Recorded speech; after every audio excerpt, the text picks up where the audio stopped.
Set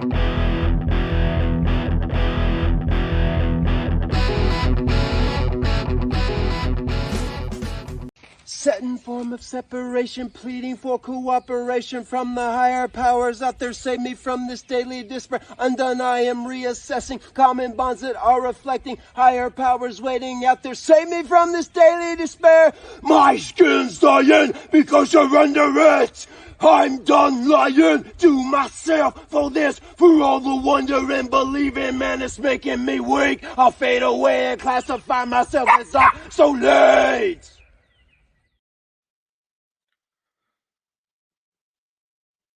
What the fuck just happened? That's a man breaking down in the middle of his property out in the woods. Ladies and gentlemen, Jeff Hardy, everybody. Wasn't he marvelous? Jeff Hardy, everybody. My name is Johnny Bottles. Welcome to the Square Circle Maniacs Pro Wrestling Podcast, where we break down, generally on Thursdays, the exquisite show known as AEW Dynamite. I'm Johnny Bottles. My forbidden door is itchy. To my left is Dr. Don Wayne, the neckbeard psychologist. You love him, you hate him, you can't live without him, though. On Twitter, he's a shit stirrer extraordinaire on the Twitter sphere, also known as X. You might say Don's X-rated this week, especially today. He's a little fired up today. Whoa, a little surly, the IWC. What do we got first, Don? Thanks for watching, everybody. Tell your mom, tell your friends, somebody about us. Squared Circle Maniacs Podcast on YouTube. Hit that like and subscribe button. Notification, hit that. Super chat is open. There has been, I thought we would lead today off with AEW. Turns out I was wrong, because that is not what everybody was coming unglued about. There was enough people coming unglued about that. We had a lot of shit happen. As you saw, Jeff Hardy, that shot he took to the dome in his last match we saw, that's done more than just scramble his Skittles, as they say. That guy is permanently gone. That dude is... Well, I don't know what's worse about that whole thing, Miles, is that he did the song, that he sang the song, that he recorded it, or that then he thought it was a good idea to make it public. That's a man. Well, he and his brother are two men that are past their prime. They realize now that they have no value, no worth in the industry where they made a great living. They became millionaires. And it's over. He's realizing right now it's over and done with. Matt Hardy has come out and said on the internet, he said that on many podcasts, that he feels that him and his brother were devalued in AEW. There's Matt. There he is. Look at that. Lord have mercy. He's just like a tweet from Ric Flair, all caps. Look at that smile. You gotta love him. Matt Hardy, a deranged individual. There's nobody home behind those eyes. Nobody. He can't accept the fact that it's over. And it is over. He said in a podcast interview, he was on Busted Open, not his own shitty podcast that he does where he rambles. He was on Busted Open and said that he foresees the future of the Hardy Boys, one last run, Don, at WWE, and then an induction into the Hall of Fame, and then perform at WrestleMania, and that's it. They're done. I hope, for all intents and purposes, they get the Hall of Fame induction. I don't need to see a run. I don't need to see that ever again. Matt Hardy's head is a glass case of emotion. He lives in that thing. A year ago, he was ripping on me, blocked me because I said what they were doing was garbage. What was going on in AEW was not good. Nothing was watchable at that point in time. It was going south fast. Blocked me. A year later, he's ripping on the same company that just fired him, saying they didn't do him right. It is what it is. You ready for this? He also said that the guys in AEW are more concerned with putting on 5-star matches instead of telling a story. Well, no shit, Sherlock. We've been saying that for months here. Possibly the better part of last year. Yeah, probably.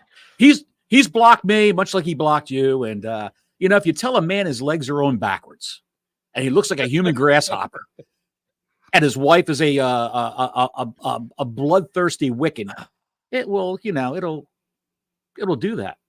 Nobody's going to want to talk to you after that. We are going to talk AEW and the ratings and the go-home show that was this show. But first, I want to talk about something that has set the internet ablaze, and I don't understand why. A wrestler by the name of DaJack, who announced today that he was not renewed by the WWE. And I want to make sure we get this very clear out of the gate, because he wasn't released. He wasn't fired.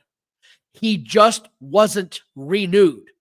People that don't understand how contracts work seem to think he was released. He wasn't released. They just said, thanks, but I think we're going to go a separate direction from you right now. He penned a letter where he said he has tried to stay with the company. He clearly wants to stay there. And the internet lost its freaking mind that he's leaving. I don't understand why people treated this like Stone Cold Steve Austin was walking out of the company in 1998.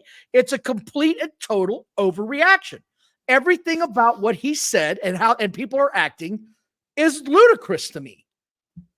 Then he says, Matt is telling the truth. AEW, they devalue them. AEW is so wrong, they ruin their career. I would like to say that I'm going to just say this much. The Hardys fed into that as bad as it went. They fed into all that, between him teleporting all over the place into ice machines, the football field match that they have. They did themselves no favors. They didn't treat themselves like a special attraction. They wanted to work every night and beat the shit out of their bodies at their age with the matches that they've had. There at the end, they were jobbing them out. And I agree. I don't think I'd have treated them the same way. Jeff Hardy should not have been landed on like a 747 in the middle of the ring, giving him insane concussion syndrome. I will say that much. But I don't know that the Hardys did themselves any favors on the way out the door. The guy who did that to Jeff Hardy is still not with the company anymore. He's still suspended, still off the air. So thank you for the super chat. We appreciate it. Thank you so much, Anisha. I hear what you're saying, but I don't know that they did themselves any favors at all. And this is beyond the pale to me that Matt would say something like that on Busted Open. Anyway, back to DaJack. The people going crazy on the internet today were just losing their mind. WWE dropped the ball. They did this. They did that. Bottles, when was the last time you remember seeing a DaJack match? At one of the NXT PLEs. I mean, DaJack's a great worker. He really is. DaJack looks like a villain from a late 90s direct-to-video movie starring Dolph Lundgren as a hero. And DaJack would be the villain. He would come out in the black sunglasses, the black tights, the black boots, the singlet, and with a black duster, the long trench coat over top. He really looked like a badass, tanned like Braun Breaker. And the problem with DaJack is he's built like a basketball player, tall and lanky. Not that there's anything wrong with that, but he wouldn't bulk up as far as I could see. He wouldn't gain that extra 20, 25 pounds of muscle up in the upper body to stand out. And, you know, everybody talks about these guys, and we talked about this before we went on the air earlier today. And not everybody, not all of your heroes or good workers in wrestling are easy to get along with backstage. He could have been the biggest pain in the fucking ass backstage, trying to get his angles over, scrounging for TV time, not wanting to do certain things, much like Miro is in AEW. Miro doesn't want to do this. Miro doesn't want to do that. They send his ass home, you know?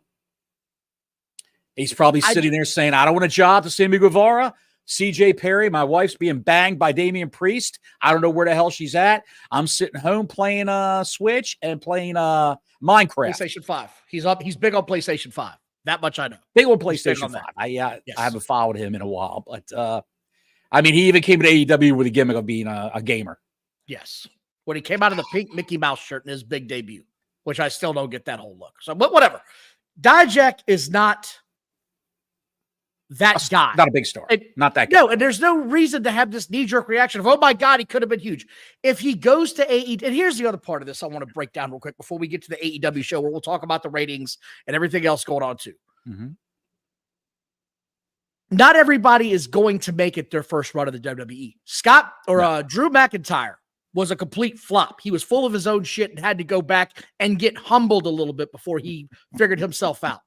He had to get humbled. Donnie got beat up by his wife in a drunken fight in a hotel lobby where she hit him over the head with a potted plant. And the cops came, and he didn't defend himself, and Vince said, his wife beat him up. What a pussy. Briscoe, fire him. And that was it. That was the end of Drew McIntyre. They let him go. DaJack got let go. He got let go by the WWE. He did let go. He just didn't get renewed. They just didn't renew. No. I'm saying, oh, this isn't DaJack's first go round with being cut ties, having ties cut with the WWE. He was let go before when they made a big round of cuts from the roster. And when Triple H had a heart attack, they let a bunch of people go. DaJack was one of them. He was T-Bar at the time. And Retribution, if you remember that group. Horrible. The other part I want to say is sometimes going to a new company is the best thing that can happen to you because you do learn to work a little bit differently. You do learn to come into your own. The biggest example I can give you is Swerve. Swerve would have never reached the level he's at right now had he stayed in WWE. They simply didn't know how to use him. He has gotten massively over since he's left. He has become one of the bigger stars in AEW. There's no denying that. That would have never happened to the WWE. They just didn't know how to use the guy. They weren't up on that because of the old way of how they were doing TV with Vince McMahon at the time. So this isn't necessarily such a bad thing, people losing their minds over this man. He's not a major star. I wish him well on his future endeavors. People getting so bent out of shape about this online was the craziest shit I think I've ever seen for the internet wrestling community. Just coming unglued about this, dude.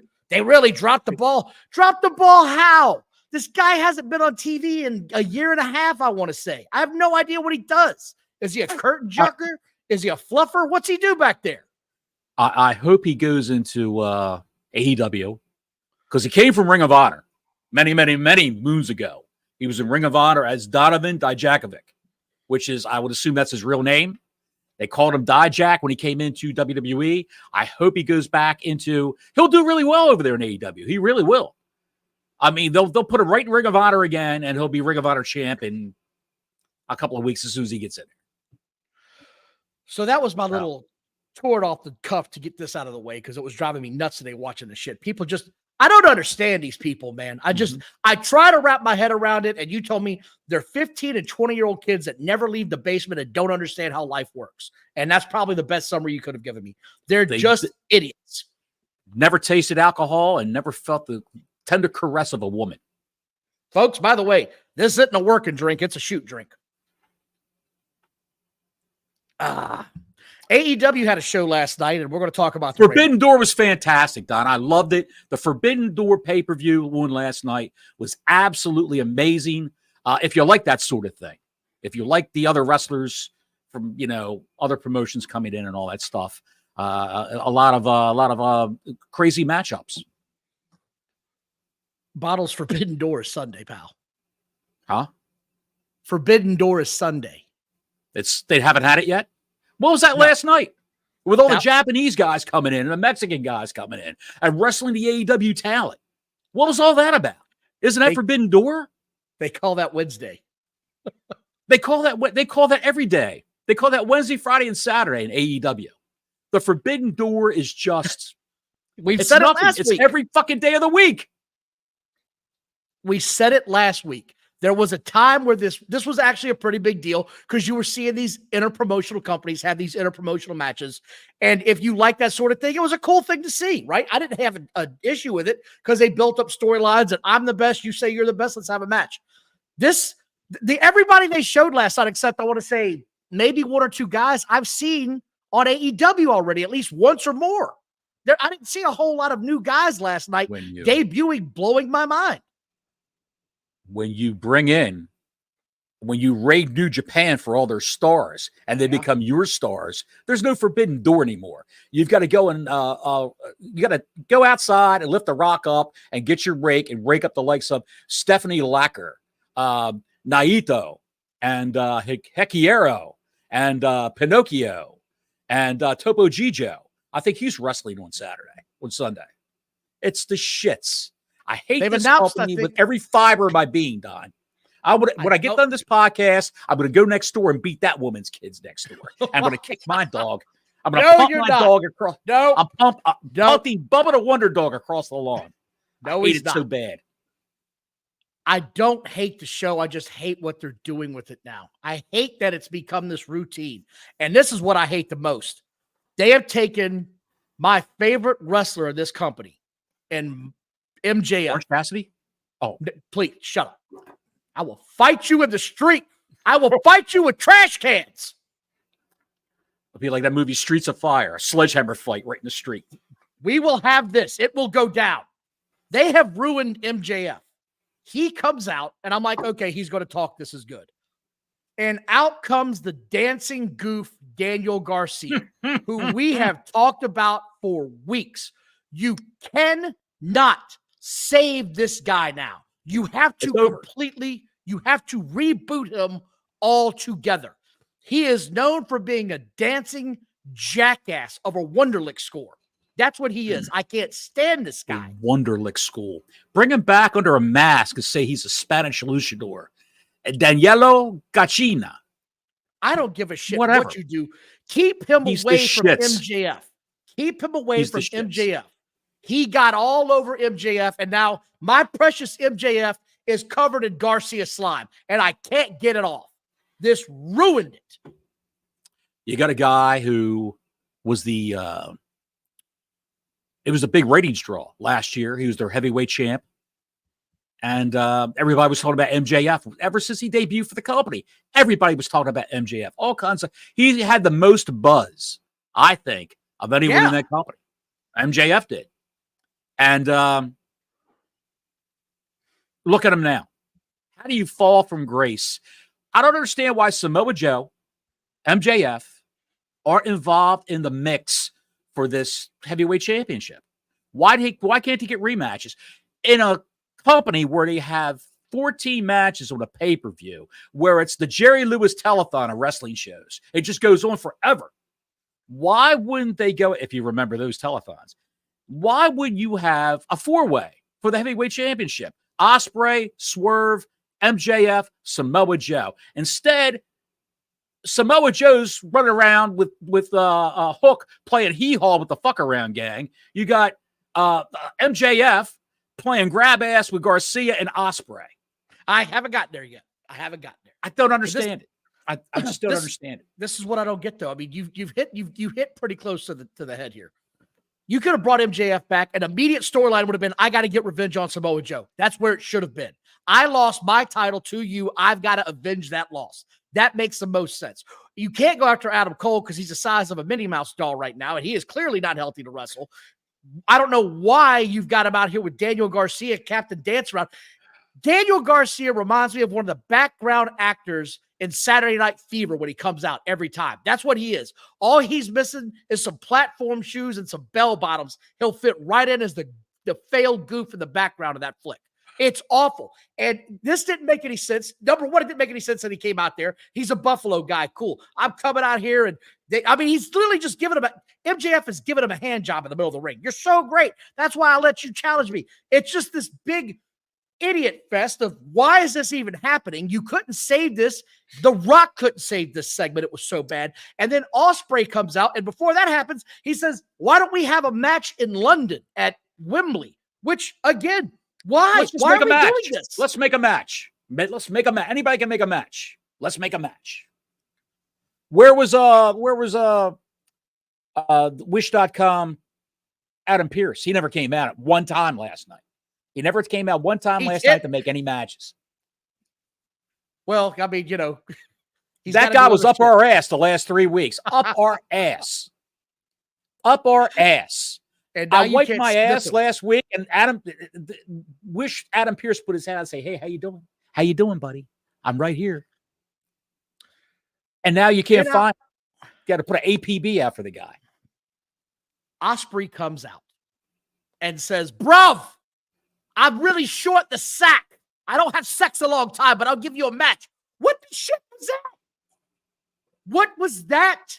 That was I don't know if that was his attempt at humor, but it came off as childish and corny and awful all at the same time. Nothing about that delivery was funny.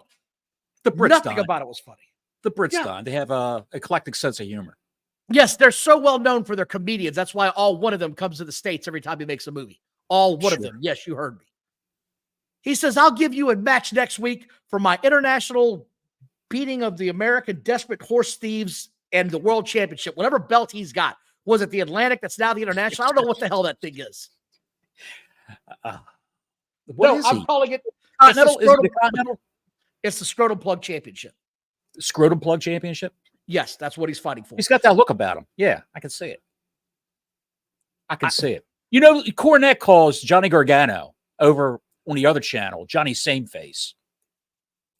Garcia's got one expression. Where am I? That's his expression. Where am I? I just woke up. Where am I? And also, just real quick, why is MJF now the shill guy? Why is that his new gimmick? That's as bad as Jericho's Hi Guys. Him shilling is awful. Awful. Tony probably figures I'm paying you money at my ass. Best money you ever made in your entire life. You're going to shill this. You're going to shill that. I already got a tattoo on the back of my calf. Fuck that. You're going to keep on plugging this company every chance you can. He's the guy who should have went out and did promo work with the radio stations. You know what I mean? We talked about this last week in media appearances instead of Orange Cassidy, who has the enthusiasm of a dead ferret. Go ahead. CP the Trucker says, what's good, guys? TK seems to hate Swerve as champ. I don't know. Honestly, CP, I don't know that he hates him. I just don't think he knows how to use him. I just don't think he knows how to use this guy. Everything that got him over with the breaking into the houses and the who's house and the attacks behind stage, suddenly he's a happy, glad hand baby face. You didn't see his vitriol come out until the end of the show. Oh, unless you DVR'd it, in which case, screw you, pal. You didn't see the end of the show and you had to go find it anyway on the internet. Because that's, again, Tony Khan doesn't know how to book a show. He can't meet his time frames, and he's treating his world champion like an afterthought. Everybody else matters way more. Everybody else, if you've noticed this. He's not even leading off the shows lately. No one knows how to format a show in that company. And you know, you don't know how to format a show because all your commercial breaks are picture in picture. Every single commercial break on that show virtually are picture in picture because they don't know how to write the formatting for the matches and for the show. They have no idea how long the matches are going to go. They probably tell them to go to the finish when they've been on TV enough. WWE, TNA, all those others, they say, okay, we're going to give them 5 minutes up to here, and to the quarter hour, they're going to go for a commercial break, and then they go to rest holds when they're off camera. And in the arenas, they're on rest holds, or they're pacing around, taunting each other, playing to the crowd, and the ref goes, okay, we're back. And then they get back into it again, and the action starts in WWE or TNA. That's how they do it. AEW is incapable of doing that. They don't know how to do it. So CP, I don't know that it's so much that he hates him. I just don't think he knows how to use him. I think honestly, Swerve got himself over, got the fans behind him. And once that happened, I think Tony started putting his fingers in the pie and totally screwed this up. That's my opinion. That's what I believe. Because as soon as this entire jerk around fest is over with MJF leaving with boo-boo face because he got one up by Ospreay, and that was clear as day. You can see the heel turn coming now. That's clear. I don't know why they made it so obvious. They go immediately to Swerve in the back. And he cuts a pretty decent promo. And he tells Ospreay, I don't know why you're promising people they can have a championship match with my belt. That doesn't make any sense to me. So I liked his promo. I like what he did. It felt real to me. Like, what are you doing? Talk about my championship? No, we ain't going to have that. So I didn't mind this part of the show. It might have been one of the few highlights this show had with Swerve in the back, to be quite honest. Let me ask you this question. And we talked about this before, but it's glaring now. It's very, very glaring. Does Tony Khan not know how to, he doesn't know how to book anybody. Is there a problem with him booking black people? Now, let me finish. Does he not know how to book a black person? Does he not know how to relate to a black wrestler? How to hit the hot buttons? What in their character? What can we do to emphasize this guy's character?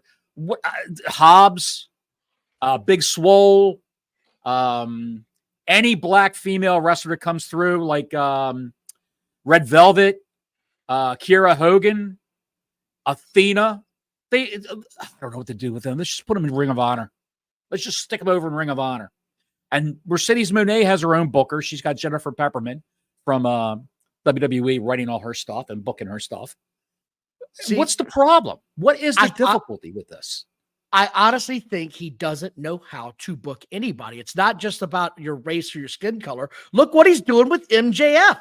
He's got Daniel Garcia. He's covered in it now, and there's no getting this off. It's as bad as when MJF got tied at the hip with Jericho with that god-awful dance-along segment. Thank God he managed to get the hell out of that, because that was the worst shit I've ever seen.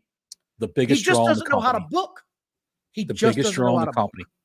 And he's stuck wrestling like MJF said last night, he's wrestling a guy on Sunday who looks like a badly drawn cartoon character or comic book character. Yeah. Hekiero. I don't want to get into Or whatever his name is. I don't even know. I don't even care. I had a hard enough time saying Pat McAfee's name Tuesday. I'm not going down this rabbit hole with the Japanese names. I already made a mess of myself once. He's Hispanic, pal. He's Mexican. I will butcher the shit out of that. I will butcher the shit out of that. They already have a wrestling butcher there, pal. Look, dude, it ain't gonna happen. Anyway, the Blackpool Combat Club comes out. And I just wrote, I really dislike Moxley. Like, I really, really dislike everything he does. Everything he does. Did you see the huge patch on his head? Did you see he wouldn't sell? And the guy started to beat his ass. The guy got rough with him. Did you see that? I don't know the Japanese wrestler's name, but he smacked the shit out of Moxley several times. Because Moxley wouldn't sell. Yeah. I'm going to be quite honest with you. When he gets anywhere near a ring, I am usually on Twitter finding something else to do with my time because I am not watching another second of this man wrestle if I have to. His IWGP shit. Did you see the fallout from that match he had last week? Did you realize that people were coming online last week like, that's not a wrestling match. It's a mixed MMA match. There's no such thing as a match. Sorry, there's no such thing as a worked MMA match. It's a worked wrestling match. They just took the ropes off and thought it looked cool. He was a bloody ass mess at the end of that thing. Gigged the shit out of himself, and that's why he had that huge patch. Now he's going on Tony Khan, where he's getting paid big money to do his pay-per-view show this weekend with a humongous patch on his head, looking like, I don't know, man, like he just got into a three-way car wreck because he can't quit cutting his forehead. It's absurd, man. He looks like Michael J. Fox tried to shave his head. That's what he looks like. It's just terrible. Easy, big fella. He looks terrible. He sounds terrible. He's obviously concussed. That rambling promo he did after that match where he was all bloody and bleeding. Mm-hmm. It's horrible. It's just garbage. And his wife should say, look, but it's time for you to stop. Knock the shit off. Knock the shit off. Time to take 6 months off. He said that why wouldn't you have blood at a wrestling match if it's a fight? If it's supposed to be a fight, a kayfabe fight, why wouldn't there be blood? If you punch somebody in the face long enough, you're going to draw blood. That's his attitude. Okay, that's fine. Then can we stop doing the slap my chest while I slap your shit? Because you're not going to do that in a fight. His entire mindset is childlike and ridiculous. So I'm not going to give him another second talking about this bullshit because I can't stand the guy. By the way, thanks everybody for watching tonight. We are fired up. Please like and subscribe. Hit the notifications button. The super chat is open. If you got something you want to get off your chest, let us know because there's enough venom in this room right now to go around the world and back again. I'm so pissed off at what I saw last night with this shit. Moxley's by the way, Moxley's coming over to the house Saturday morning to put a garbage disposal in for me. I'm going to talk to him then. While he's underneath my sink, I'm going to talk to him. And then they cut to the commercial. And we have been talking about the number of Warner Brothers commercials that are built into their ad breaks a lot of times. Not all the time, but there's a lot of shit built into these commercials. And I said, okay, it's the bottom of the hour. I want to see what the commercials were. So I wrote them down real quick. The first commercial that they did was a 30-second ad spot for AEW Collision. their own network show. Their own company, show. AEW's company show. Yeah, go ahead. The next one was a Quiet Place movie that's just coming out, which is a Paramount movie. So I checked into that. Next was a Visible Phone or some shit. Then a Simply Spike commercial. Then a Subway commercial. Ashley Furniture, Six Flags commercial, and then another Impractical Jokers commercial, which is a Warner Brothers True Discovery TV show. Yes, and Warner Brothers owns a piece, I believe, of Six Flags. And then they had a AEW commercial coming back for another show that they're doing. How many times have you seen commercials for My Adventures with Superman? That cartoon show. That was later. That was the second hour. And I took note of that as well. They were advertising the shit out of that. I saw that 2 or 3 times last night. So we're on to something there as far as the advertising dollars are coming from in-house, which is not a good way to make your money back. We said that weeks ago. Yeah. Yes. This thing You're not making any money going, from in-house advertising. It's like you're paying yourself to advertise on your own programming for your own shit. This thing kept going.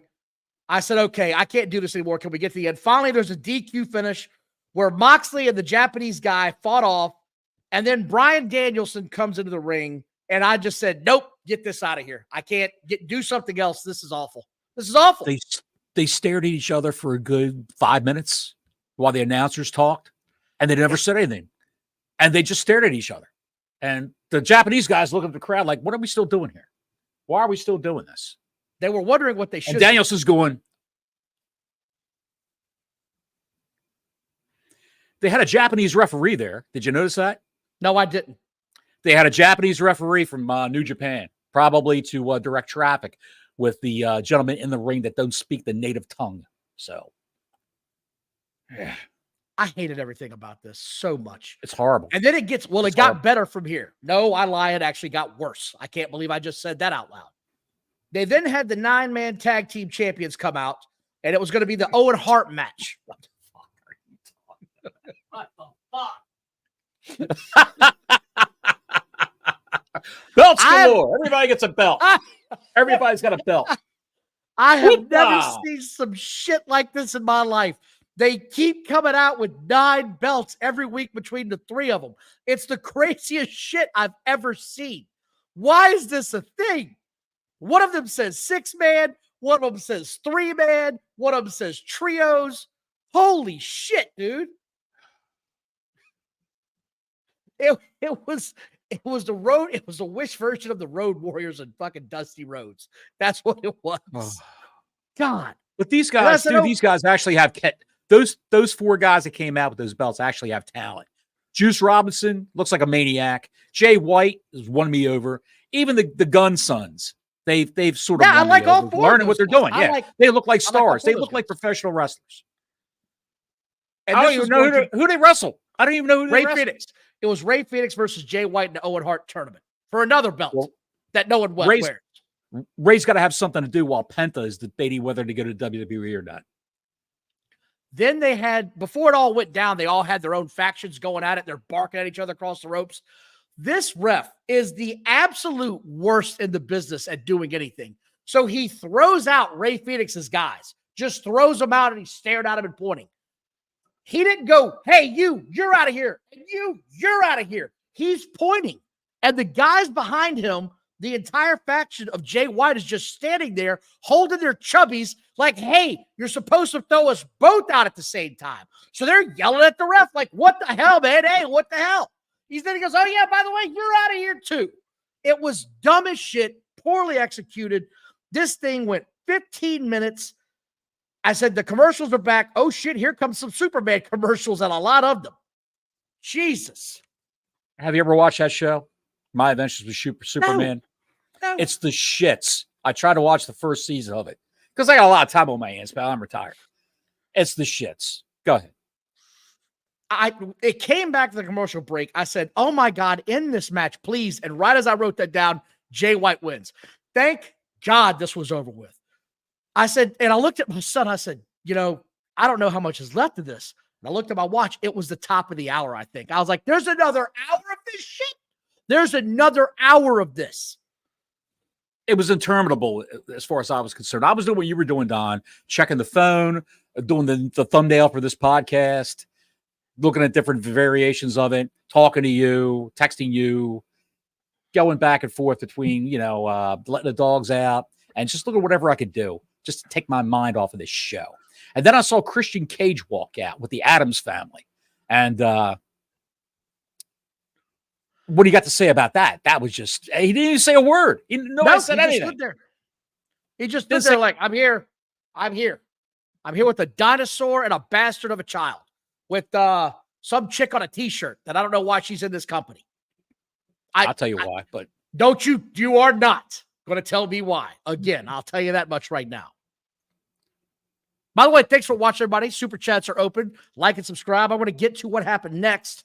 I want to see next time they come out, the dinosaur dressed like her and her dressed like the dinosaur. Change it up a little bit. Do something. Put the dinosaur in a dress. Go that way. The dinosaur is now crazy. Just do anything different at this point in time with the dinosaur.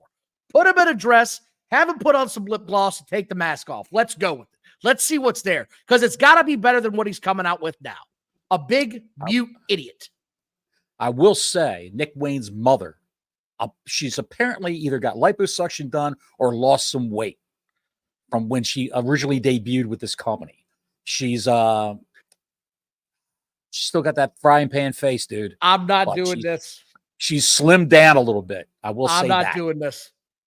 I'm going to get to the Bucks. Not doing what? I'm not just commenting on how attractive she's starting to look now. Attracted to who? I'm not sure. But she's starting to look a little more attractive now. For a woman who's 40 years old and gave birth to a slack-jawed yokel of a son. And he looks like the kid at Publix down here who puts the carts away. That's what he looks like. And who's going with that cart? I'll take the cart. Thank you. While he's doing it. You need help with your groceries, sir? No, I'm fine, pal. Go ahead. As he's putting them away, he's going, parkour, parkour, parkour. It looked like the cast of shit. It looks like they were auditioning for the cast of Teenage Mutant Ninja Turtles when they all walked out. What the fuck is this? Parkour.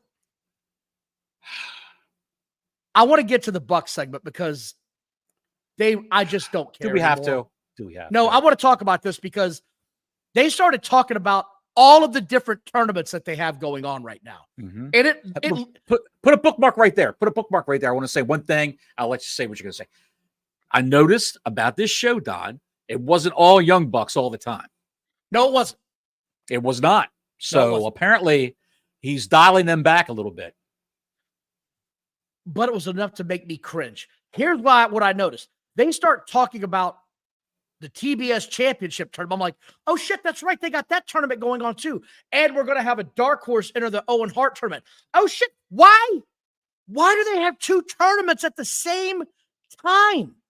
Why didn't they just have a goddamn battle royal for the TBS Championship and go from there? We got two tournaments going on. I totally forgot this shit was happening, and I can't keep it straight anymore. If you can't book a show, you have tournaments. He loves tournaments.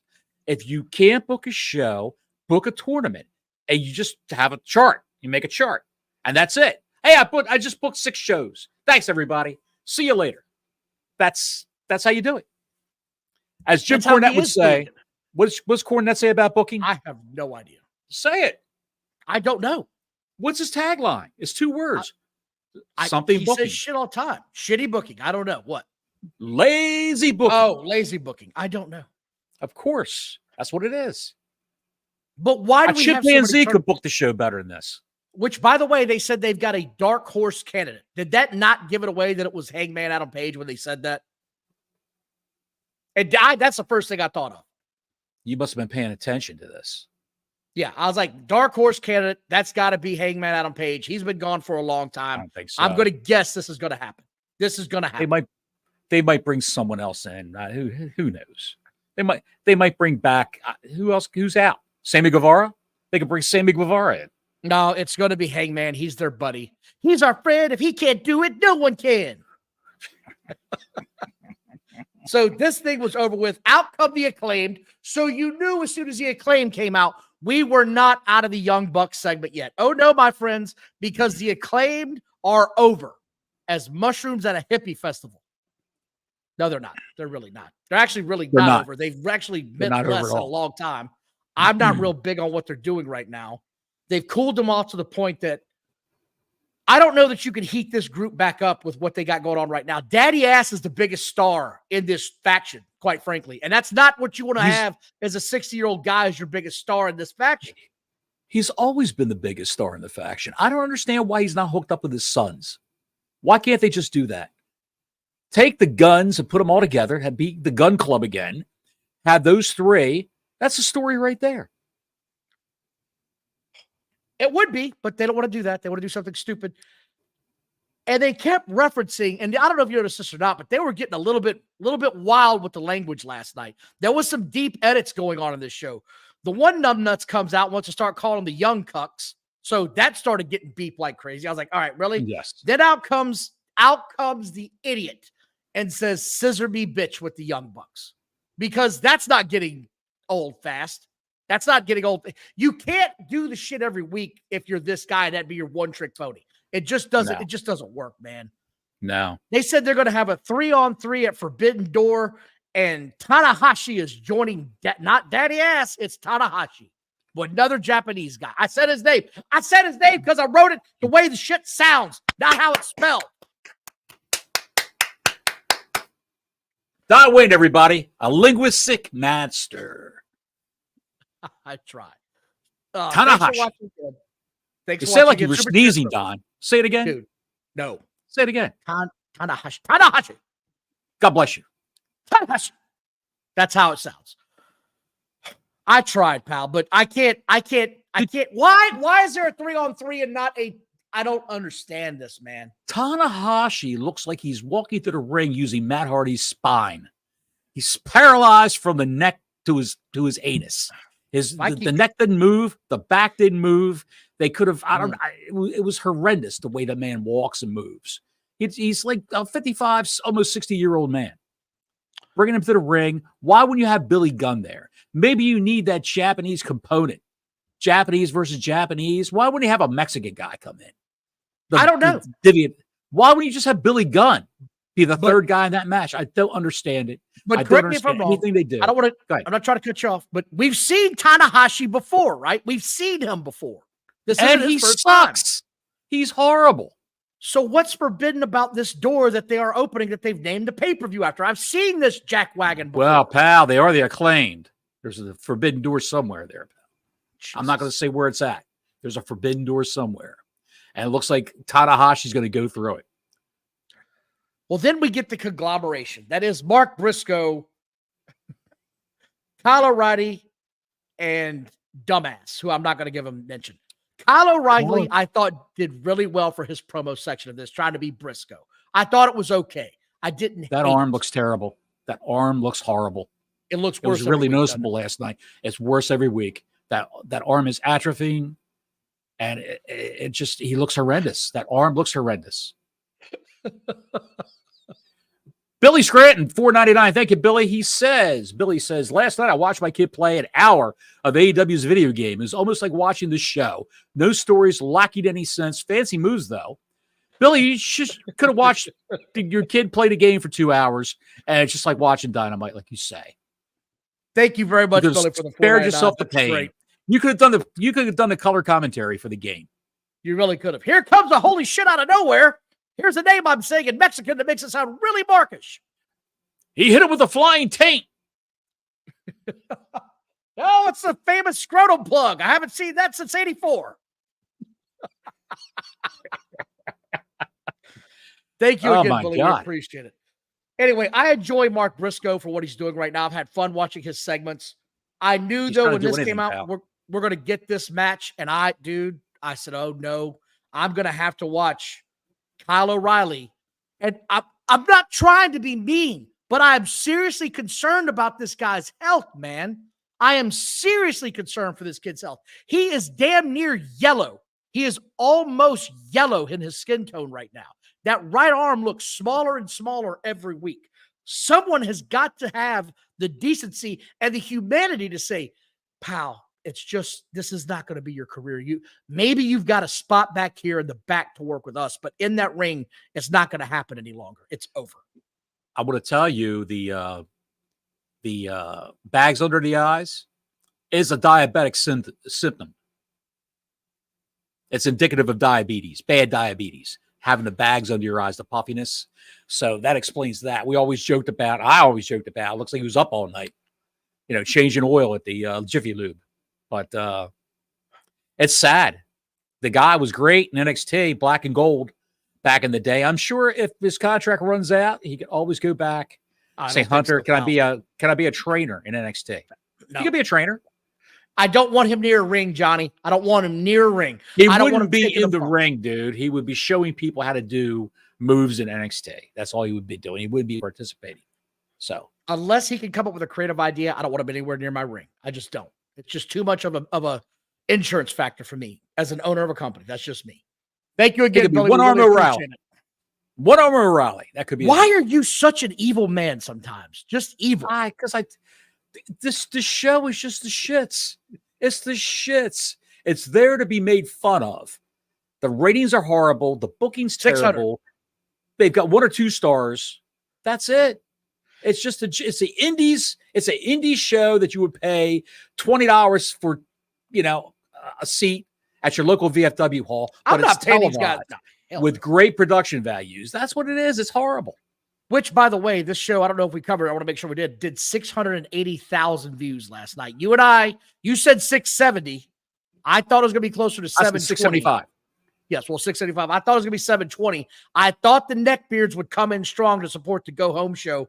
This didn't feel like a go-home show. And from what we've read so far, it doesn't feel like a go-home show. It feels like I want to go-home show and never come back to another Warrior.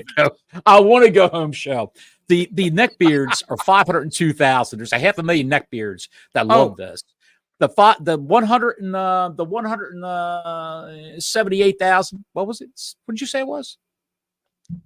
680? 680. Okay. The 178,000 people were probably just wrestling fans who watched all the shows and just tuned in to see what was going on, see if it's going to be any better. That's what it was. That or they'll never get back.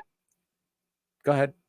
That or you're like us and you're going to do the show today and you have to watch this bullshit. Otherwise, I would have watched bull riding over this shit last night. It got so bad.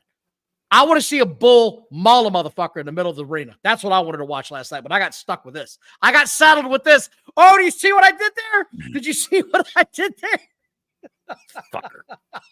I would have watched those slap fights when they had what is that slap contest they had, that slap tournament? I would have rather watched that than watch this. Well, you know what we got people next? Get knocked out. What we got next time? We got Tony Storm, Maria, and Tits McGee coming out, pal. It's go time. All right. Let's go. And now it's versus the Outcasts, which now consists of Anna Jay, Serena, and Harley. And I wrote, wow, this sucks. Oh my God. And I noticed one thing in this match.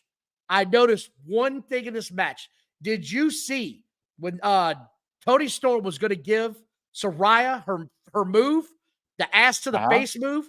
Did you see what Saraya did? No, what'd she do? As she started running, Saraya dipped her head under the second turnbuckle and went as far under it as she could. So she had no shot of taking that move anywhere near that frail neck of hers. It looked horribly fake. It's like, why are you out there? Yeah, but why is she out there if this is an issue? Buddy, there's only one thing I noticed about this entire match. Well, I'm sure a lot of people did because this was kind of obvious. Do you see those black little straps she's got? She's got them black straps about as tight as she can get on them legs. She was trying to accentuate her little buttocks area there. She was trying that hard. Don't say anything about how these women look or how they're dressed, how attractive they are, or say you look great tonight, Dana. Don't say anything like that whatsoever. You get put out of the arena because they can afford to lose fans. Oh, God knows. This thing kept going on. And it finally ended, and Tony Storm's team won. And then you had the inevitable champagne celebration at the end. And you saw something in this that I didn't see. It just looked like a champagne slap to me. But what did you say last night? You thought she messed this up somehow? Mina Shirakawa went and got the bottle of champagne while Tony Storm was hugging Mariah May with her back to Mina. Mira had a bottle of champagne, was going to brain Tony Storm with it, and Tony looked over her shoulder and ducked while Mina's coming with the bottle, and she hesitated while Tony ducked and still hit Mariah May in the face. You can see her visibly, you can see her hesitate, and then she still followed through and hit Mariah May right in the face with the gimmick bottle of champagne. It looked so Bush League. It looked like something you would see at your local indie show at the VFW hall down the road. That's what it looked like. Horrible. All the girls look good. They all look very attractive. I don't care about this at all. What can you say? And Mariah May is jerking the curtain. Have you heard this? Mariah May is jerking the curtain on Forbidden Door. She's in the pre-show wrestling Saraya in an Owen Hart Cup qualifier match or whatever it is. Well, what are the tournaments that we don't know? I don't know. I'm not. Oh, God damn the tournaments. Tournament after tournament after tournament. So anyway, that ended. Then we get the Mercedes Moné segment, because that's how we're officially saying it now. It's Mercedes Moné. I thought this was the best promo she's cut in the company. I don't know how many takes they had to do on it, but if you have to take as many takes as you got to do in the back to get this out of her, do it. Because her in front of a crowd with a live mic is a bad thing. Do more of this. I'm sorry. This was the best she's done, Bottles. Do you think she was there live? In your No, opinion? God, no. I do not think that was live at all. That was totally a segment they recorded. Probably recorded a couple of weeks ago or last week when she was there. He's probably thinking, why fly all these people in every week when they could just do all their promos backstage when they're there? But that would be booking ahead. Although he does have R.D. Evans from WWE working for the company now, a former SmackDown writer. So, well, after this, we get this to happen. And I want to. Jeff Jarrett, 1998, walks out next with his little trio. I'm sorry, it was Chris Jericho. Sorry, my bad. Same heat, different guy. Folks, if you wonder why I call it Jeff Jarrett Heat circa 1998, there was a time in the Attitude Era where everything was fitting into place in that company. Everybody was a badass. Everybody was cool. It was a really awesome show to watch. Everything fit that show except Jeff Jarrett, who was still coming out with neon lights and shit, doing his hokey ass walk in the middle of the ring and hitting anybody that walked with a goddamn guitar. It was horrible. Everyone hated him. Everyone. The fans hated him. And then he went and he held up Vince McMahon for like $300,000 or some shit on his way out the door. So he had go home heat from me as a fan and from Vince McMahon in the back. I just never liked the guy at this time. I don't care for him now. Chris Jericho is now that. I don't care for him anytime he comes out. This sucked, and he's going to fight Suzuki at the Forbidden Door, the other 50-something-year-old man who has been on this show several times. What's forbidden about having this guy on? He's done it several times now. The entire name of this show makes no sense. It doesn't make any sense. None of this makes any sense. It doesn't. It doesn't. Makes no sense whatsoever. Did you hear what Jericho said during this promo, during this segment? No. He goes, hey, guys. I'm just here for the young guys. Have you heard that when he said that? I did not hear that. No. He said, I'm just here for the young guys. The coach from WWE, remember the coach, Jonathan Coachman? Yes. He's got a podcast, just like every other swinging dick out there, just like us. It's called Behind the Turnbuckle with Jonathan Coachman. But he's got connections where he can get named guest. He had Cody Rhodes on this week. And Cody Rhodes said, the number one red flag I hear, if you meet a guy who's a legend, who's coming in on the roster, and he's going to be active or a part-time guy, the number one red flag, if you're young or in the middle of the pack as a talent, is when you hear somebody say, I'm just here for the young guys. I already know you're not just here for the young guys. I would rather you tell me straight up, I'm here for some of y'all, and I'm here for myself. This is a selfish, competitive business. I like the most transparent people. Here's what I like to do. Let's do it. Whenever I hear, I'm here for the young guys, which is not too often, and not anytime soon I've heard it. In my mind, instantly, I'm like, that's the biggest red flag ever. I'd rather tell him he's just here for himself. That's what Cody Rhodes said. And Jericho apparently knew that that's who he was referring to me, so I'm going to mention it on the air. I'm just here for the young guys. Go back and watch it. You know who else said he was here to help out the young talent? Was Edge, and his biggest feud so far was with his best friend Christian. So don't tell me that. I thought you were going to say Mel Phillips and the Ring Boys from WWF. No. Edge's biggest counterpart has been his best friend. So I'm just going to say that's complete horseshit. Like, they're not there to help anybody out. They're there for themselves. No. They're there to get paid. And the chat, when you started saying young guys, they modded their manners, but some of them got a couple of pops out of me while you were saying that shit out loud, because God knows. Anyway, he's fighting Suzuki. I don't give a shit. Zack Sabre Jr. came out, and I said, fuck this, I'm out too. I'll come back when this thing is over with, because I don't give a shit about this match. I don't want to watch anything to do with this. I'm gone. I am Came out gone. with two guys. Came out with two guys, two British wrestlers, like British, Australian, whatever the fuck they are. The Mighty Don't Kneel. That's what the TMDK on his jacket meant and on their jackets. The Mighty Don't Kneel. That's the name of the tag team of the other two guys. Apparently, they're a faction wherever, New Japan, I guess. I don't fucking know. They're probably going to be squeezed in on the pre-show. And these 14 matches are going to have on this pay-per-view on Sunday. It's you can't tell the players without a scorecard, Don. He won the match, right? Zack Sabre Jr., who everybody's making a big deal of, that I just do not. It doesn't matter. Who knows? Who knows? And then you had the main event with the will they turn on each other moment with Ospreay and the world champion. And I heard Vince booked this. Vince booked this match. Okay, you've got to stop. Can they coexist? Can they coexist, Don? It sucked. It didn't suck. It's just it didn't entertain me. I didn't care for it. You knew it. They do the same moves every week. You knew who was winning, and you knew how it was going to end. And you knew how it was going to end at the end. Swerve ended up. Why couldn't have this been a match between Samoa Joe and MJF versus Strickland and Ospreay? I would rather have seen that match than what we saw with the Gates of Agony versus Swerve and Ospreay.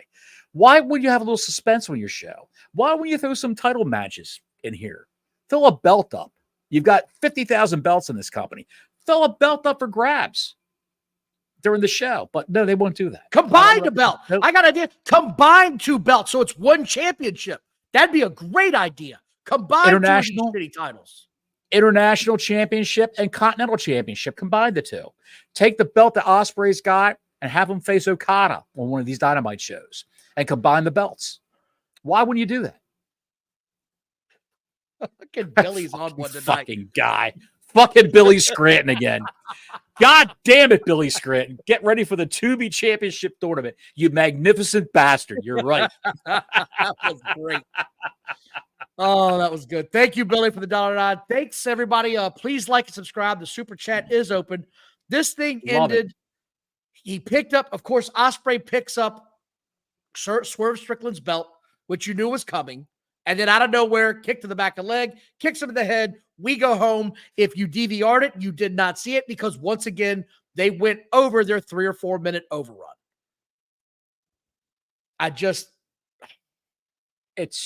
They shit the bed again, is what they did. And the ratings tell the tale. They shit the bed again. It's horrible. It is the worst. I don't know. I don't understand it either. I don't get it, Don. I don't get it. I don't get the attraction that the neckbeards have for this show. They've lost half their audience from when they debuted. What more can you say about that? We're beating a dead horse every week we talk about this show. It's just, we should just stop watching the show, stop reviewing it.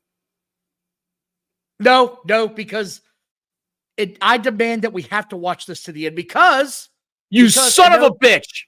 And no, hold on. Denisha asked us a question. No, I did not get your comment, Denisha. I'm sorry. If you had put something in the super chat, it did not pop up. So I'm sorry. But here's what I want to say about this show. They had apparently a meeting today about the Warner Brothers Discovery contract coming up in the middle of this meeting. Did you hear about this? I got her comment if you want to see it. Yeah, go ahead. I didn't see it. Samoa Joe and Hook said they're not doing this bullshit match against Jericho in his learning tree. I didn't see that. I don't blame them one bit because they're how's it gonna advance Samoa Joe and Hook? How's it gonna do any good for Samoa Joe and Hook? It doesn't. To fight these two guys or three. And Denisha is a super chat contributor on quite often, so we do give out the freebies here and there. Yeah. Yes.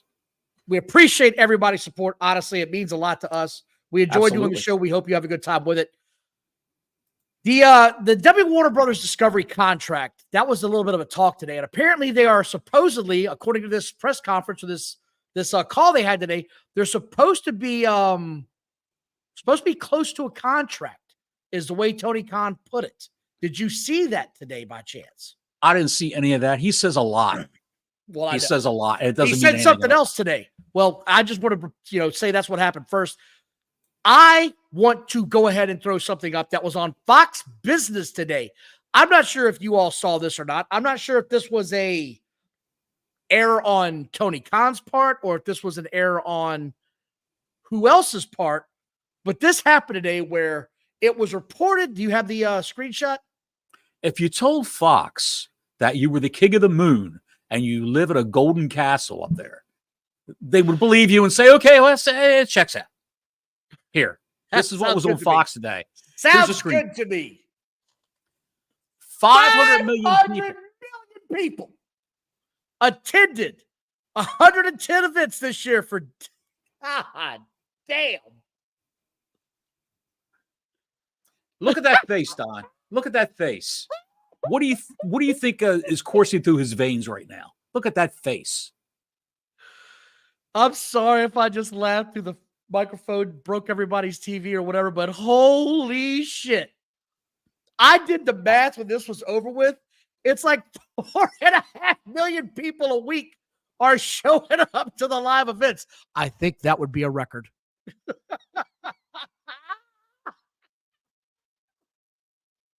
You would have to have almost 10 million people a week attending AEW. Well, no, not even 10 million people because we're not even through 2024.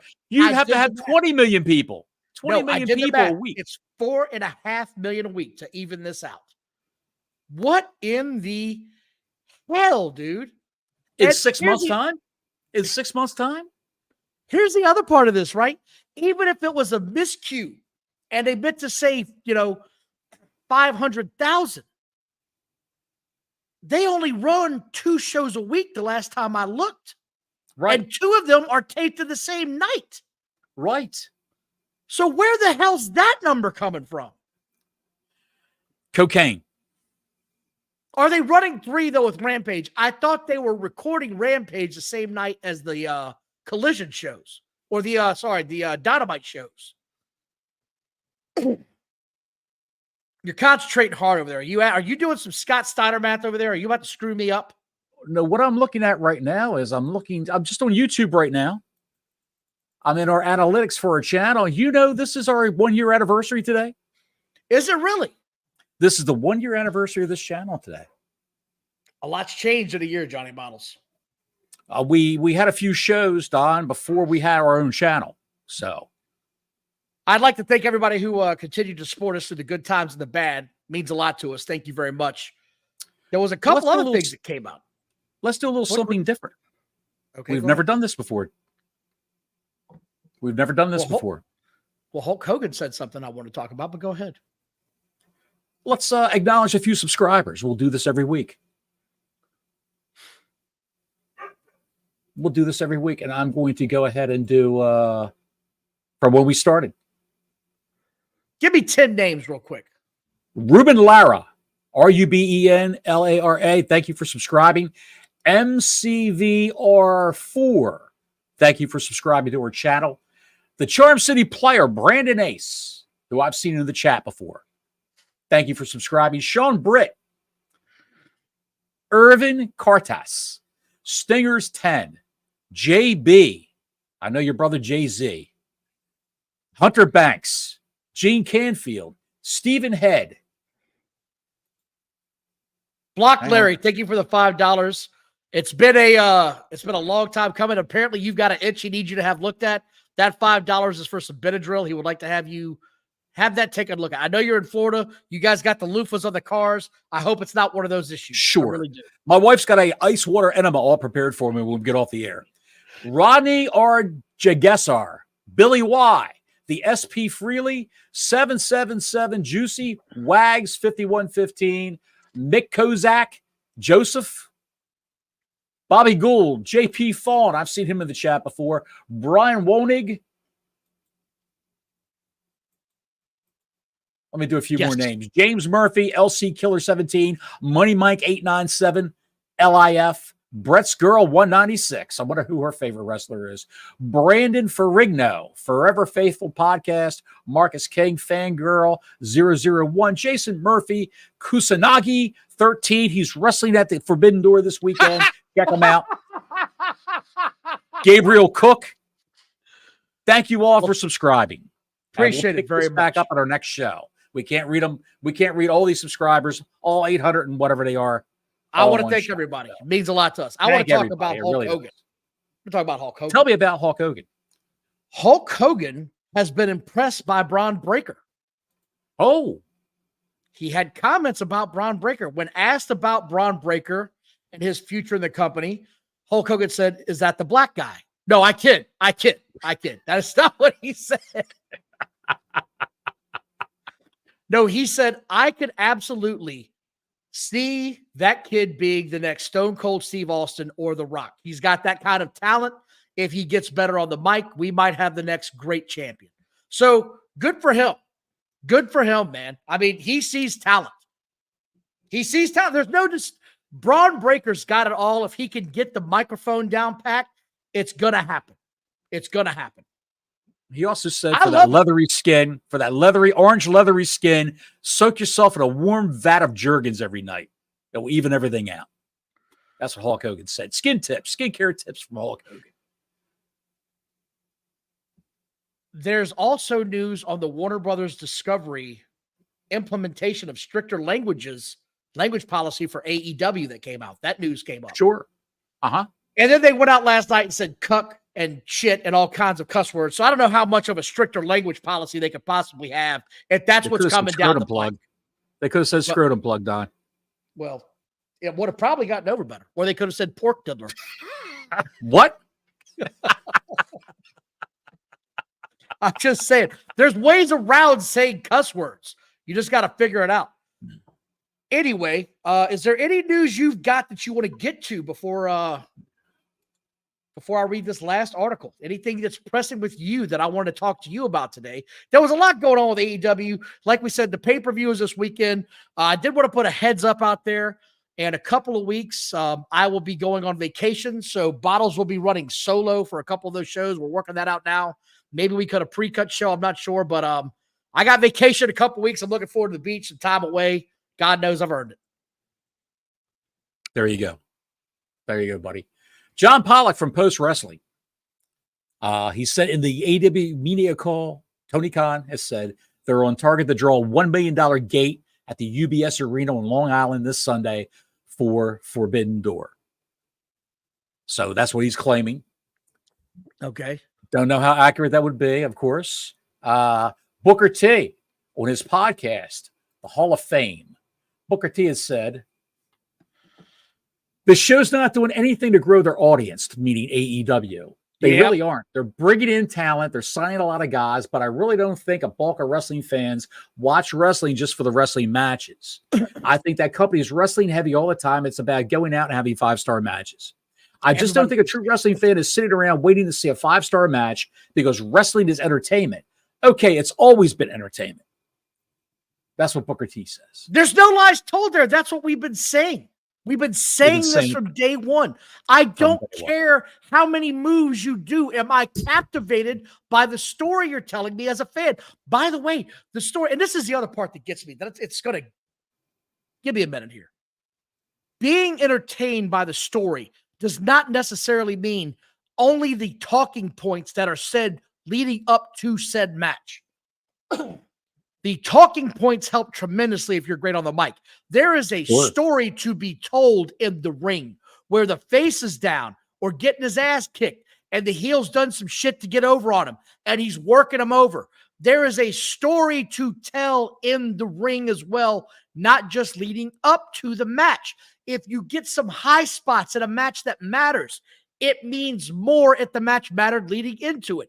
That's how it works. Your hires are higher if I cared more about coming into this match than if you did 15 donkey stomps, whatever the hell they want to call them, Canadian half-ass destroyers in a row, and no one sold shit. That means nothing to me as a fan. I don't care about that. I care about being emotionally invested as a fan in what's going on in the ring.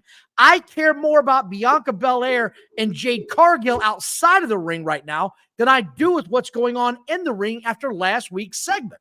That's just me as a fan. And both of them can work to a point. One better than the other, obviously. I never went to Hulk Hogan's matches going, God, I hope he gives me 15 hurricanranas and does some crazy shit.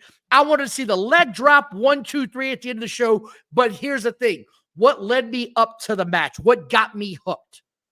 Shawn Michaels is considered the greatest wrestler for that reason by a lot of people.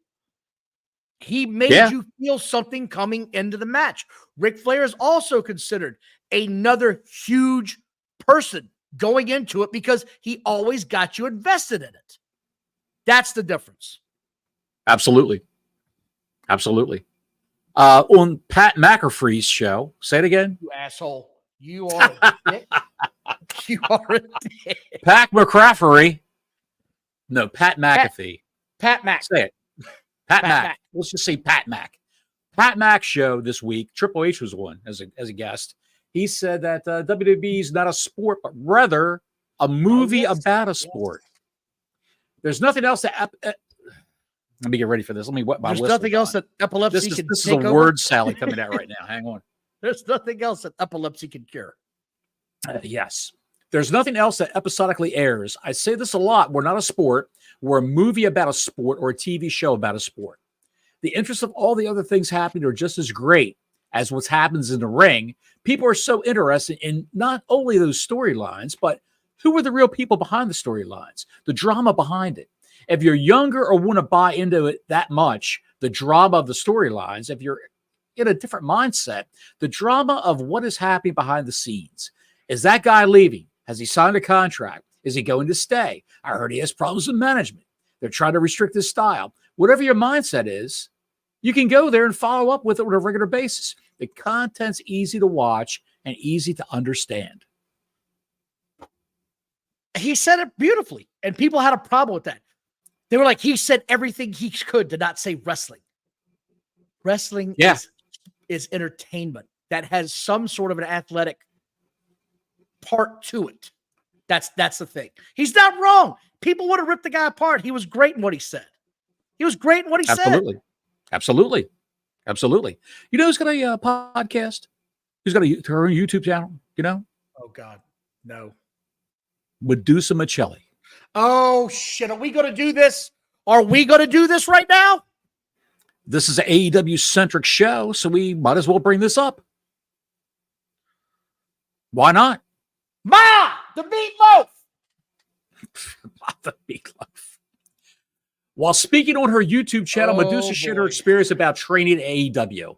She was unsure if the girls currently train there, but recounted her first visit where she stayed for a couple of days and participated in open training sessions. Dustin Rhodes was training the girls and invited her to join the practice. Medusa agreed enthusiastically, but initially intended just to observe. Dustin asked if she wanted to help train the girls, and she expressed her honor, but stated that she didn't want to overstep her bounds. She suggested that she should talk to the girls and offer suggestions if needed, and emphasize the importance of learning by watching and listening outside of the ring. I don't know if the girls train at AEW. I know when I was there that first time, I was there for a couple of days. They had an open training because they had a ring there, and Dustin was training the girls. He's like, oh, my God, Deuce, I'm so glad you're here. You want to come to practice? I'm like, fuck yeah. Yeah. And I'm like, okay. I said, I'll just sit out here. And he goes, yeah, you want to help to train the girls? And I said, I'm honored. And, I'm just here for me to come in and start throwing my weight around. I don't think it's cool. You're leading this. So if you want me to talk to the girls and let them know that I'm open, if they want to come over for any suggestions, I'm sure she's stuff like that. now. Absolutely. She said, absolutely. I said, I think the best thing is, the kids here and the ones that aren't in the ring training, the best way to learn is to actually sit outside the ring and watch and listen. He's like, of course, he gets it. Finish her up. Yeah. Rambling up. As they prepared to start, Medusa noticed the lack of attendees. Finish her up. Finish her up, dude. Dustin about it. He explained the training was voluntary, which baffled her, given that Dustin Rhodes was training for free.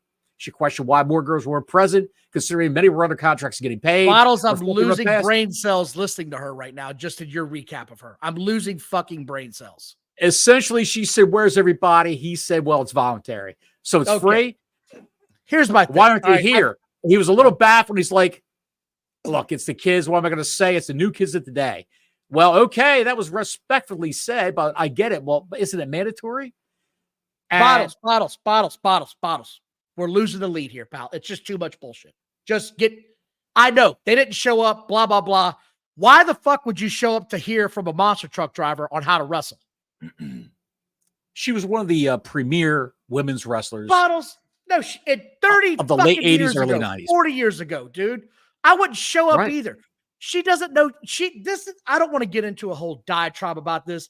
This is her trying to make a big stink about a bunch of nothing. She's not as important to the wrestling business as she likes to think she is. The biggest contribution she gave to the wrestling business was showing up and dumping the Women's Wrestling Federation, the World Wrestling Federation Women's Championship in the trash. That's the biggest contribution she ever had to women's wrestling. She wasn't a draw. No one tuned in Sunday morning to see what's Medusa doing. Sorry, what was her name? Blaze, Alundra Blaze in WWE. No one gave a shit then. I don't give a shit now. This is her peacock moment. She wants to strut her ass in front of as many people as she can and get as much attention as she can garner.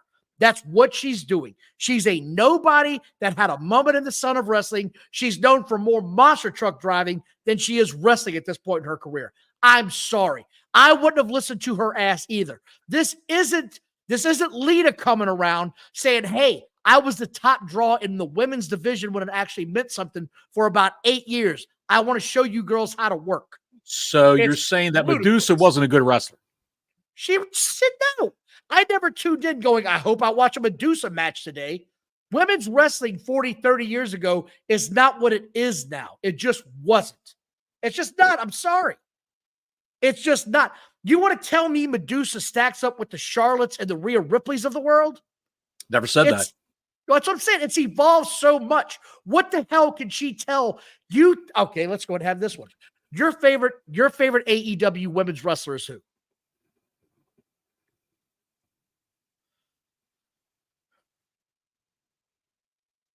What the fuck just happened? Did the Matrix just set in? What's going on? I'm thinking. I'm not sure. Tony Storm is your favorite. I didn't say that. How do you? I am.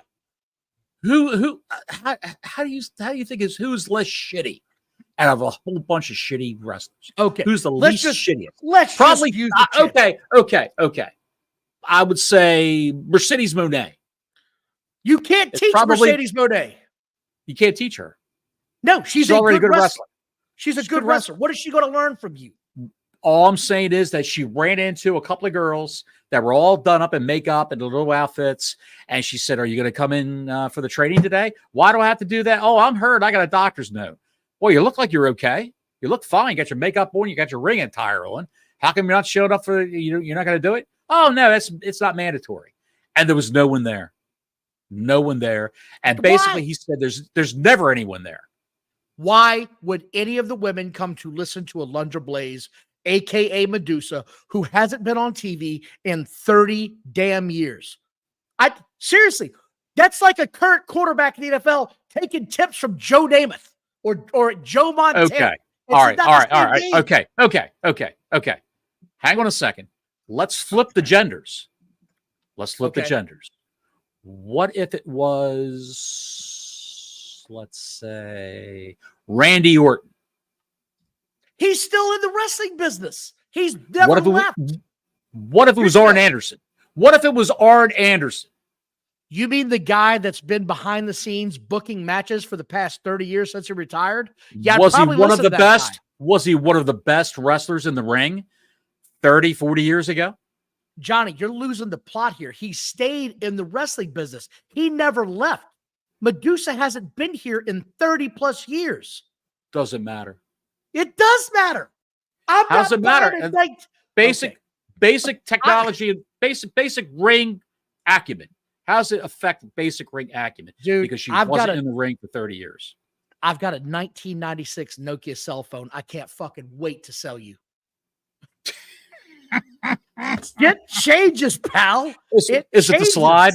Is it the slide? No, it's old school, just straight up digits, and the antenna comes out. You're going to fucking love it. Fantastic. Okay. Did you happen to watch the last episode of Who Killed WCW? As a matter of fact, I did. Have you ever seen a bunch of wrestlers and creative people dodge the bullet and deflect the blame during the course of this entire series, like you have in this entire, it wasn't me, it was him, it was my mother, it was my grandmother, that guy did it, screw that, crowbar's the problem. It was utter absurdity throughout this entire thing. There was, at the end of the day in this whole thing, right? The one thing I took away from this was, right, the only thing that killed WCW was the entirety of the organization, starting in the front office all the way down to the wrestlers having creative control of their contracts and wanting to get paid as much money as they could. When Kevin Nash said, when WCW was folding and it was going in the shitter and the ratings were bad, didn't affect my paycheck. He didn't give a shit. He was guaranteed money. That's all it was. It was a money game. He didn't give a shit at all. Didn't care at all. He did not care. I've heard some people ask, why in the hell did they keep going to Guy Evans about this? And it shows me they never read Guy Evans' book. This is a guy that wasn't in the wrestling bubble. He had a great perspective on this. Oh, what's the word I'm looking for? He educated himself on what actually happened in this whole thing. He made sure he covered all the bases. He talked about what everybody said. He didn't take anybody's side. He gave a fair and reasonable assessment over what happened. No one killed WCW but themselves. What about the poor guy who worked in production? The gray-haired, heavyset guy who was in tears because he'll never see those people again. They were a family to him. I forgot his name. Neil something. Pruitt was his last name. Pruitt? Armstrong. Yes, that guy was on the moon about it. He was on the moon about that. No, yeah, I think it was Neil Pruitt. I think you're right. Neil Pruitt.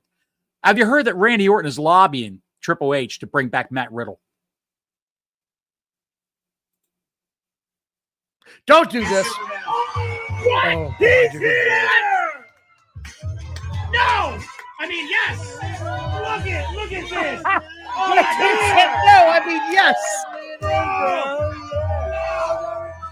What is that? What? Superman is in a world of Coming to a birthday party near you, pal. Dear God, Matt Riddle needs the money. Indeed. Hard times. Hard times. I want to go back to just this WCW thing real quick before we go home. If you have not read Guy Evans' book, and I will say this much right now. If you don't like reading in researched books about history, if you're not the guy that wants to get really deep in the weeds, Guy Evans' book is not for you. He is deep in the weeds. This dude literally has got memorandums and in-house copies of emails that were sent in the 90s discussing the business and what was going on with WCW. He's a fascinating interview. He's really smart at what he does. It's the best book I've ever read, and I've read several of them. He didn't place the blame at anybody. He said in his book, several factors led to this downfall. Several factors. So for anybody trying to point the finger, I'm out. You're an idiot. No one person did it. A lot of these people, meant less than ever. Russo was the biggest goddamn idiot of all, by far and away.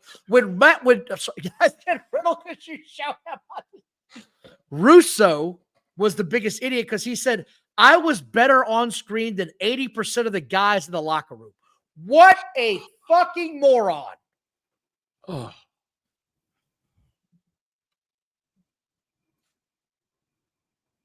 All right. That's my rant. I've had enough ranting for the evening. I'm done. A couple more pieces of business. They're real quick. Rhea Ripley got married to Buddy Matthews. Yes, she did. Poor Dominic There they Mysterio. are. He's definitely hooking up with Liv Morgan now. Absolutely. That's it there. Can't beat that. God bless them. I hope they have many, many happy years together. And, no children anytime soon, please. Please. Give me 2 more years of Rhea Ripley in the ring, please. Yes, yes. I'm a selfish asshole. I'm sorry, Rhea, but I want to see you in the ring quick. And for anyone out there who cares. Oh, my God. Oh, we're doing it. Here's what we have for Forbidden Door. Let's start at the bottom left. MJF versus Hechicero. No. Trios match. Tanahashi, Acclaimed, the Elite. Forbidden Door TNT Championship ladder match. You've got Mark Briscoe, Dante Martin, Takeshita, and Jack Perry. You know Jack Perry's winning that. Takagi versus Danielson. Who cares? Shirakawa versus Tony Storm. A little interest there. Orange Cassidy versus Zack Sabre Jr. I'll be driving up to Chick-fil-A. Well, not Chick-fil-A. They're closed on Sundays. I'll be driving somewhere to pick up some carry-out. John Moxley versus the meatloaf. Fuck.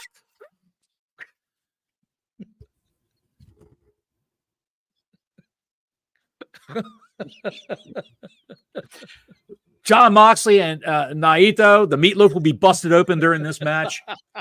Mercedes Monet versus Stephanie the Cure. And the main event, maybe, Swerve Strickland versus Will Ospreay. I sort of think the main event will be the trios match. The Elite versus Tanahashi. It's gonna I wouldn't bet past it, honestly. I wouldn't bet past it all. That's all we know so far. And the pre-show is going to have Saraya versus Mariah May. Saraya versus Mariah. Saraya, Mariah, Saraya. Oprah, Saraya, Mariah. Whatever. Once again, thank you all for tuning in this evening. We appreciate your support as always. Please like and subscribe. Hit that notifications button. I want to bid you all a good evening, a good night. And you know who else was going to have a good night back in 1979 when the show went off the air? I know. That's probably not the one. I don't think that's the thing. That's not the thing. That's not us? That hit the notification. We're not going to have a good night when the show goes off the air? I'm going to do something, pal. How about a beverage? Is that a Wild Turkey 101 or is that vodka? It is not. It is vodka tonight. I'm trying to do the. Oh, you know who's a big vodka fan? Oh, hell yeah. The world is only saying so long from the Sunshine State.